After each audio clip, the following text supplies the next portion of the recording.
we're recovering, but to a different economy. And it'll be one that is more leveraged to technology. And I worry that that is going to make it even more difficult than it was for many workers who, as Andrew just mentioned, it's relatively low paid public facing workers in the service sector who are bearing the brunt. This is largely minorities and women, or skewed toward minorities and women, and relatively low paid. So those people are going to struggle to get back to work in their old jobs, or in many cases in new jobs. So, I think you'll see more telework. You'll see probably the acceleration of automation. All of that was in the process of happening, but you're going to see much more of it. And I guess that for me, the main takeaway from all of this is that even after the unemployment rate goes down and the economy is, and there's a vaccine, there's going to be probably a substantial group of workers who are going to need support as they find their way in the post-pandemic economy, because it's going to be different. America's economic recovery has hit a roadblock. U.S. employers added only 194,000 jobs in September, another troubling sign that COVID is disrupting the economy. It marked the second straight month in which the U.S. economy added far fewer jobs than expected. Jobs growth slowed down dramatically in August.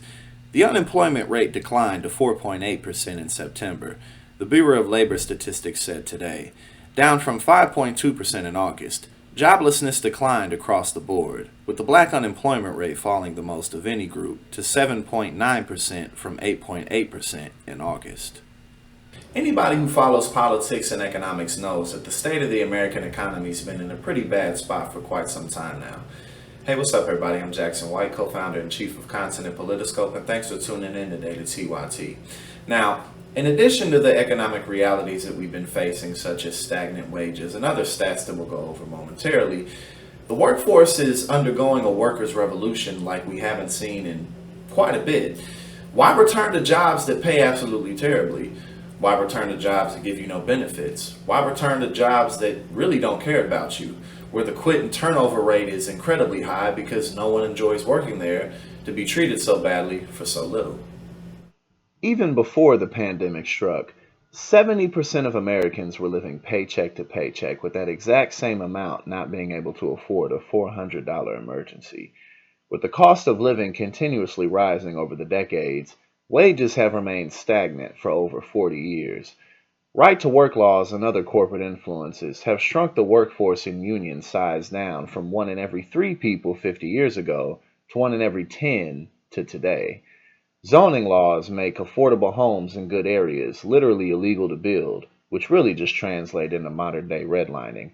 Over $1.7 trillion in student loan debt, over $1 trillion in credit card debt, household debt, every type of debt you can imagine, even down to corporate debt, this country is swimming in.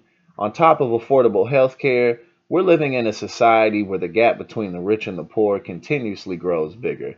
And as mentioned before, workers are realizing that it's not worth going back to places that don't appreciate them and don't pay them well. So it's very interesting and important that we stay on track and keep our feet on Congress's neck so that we can raise wages and improve the conditions of our work lives.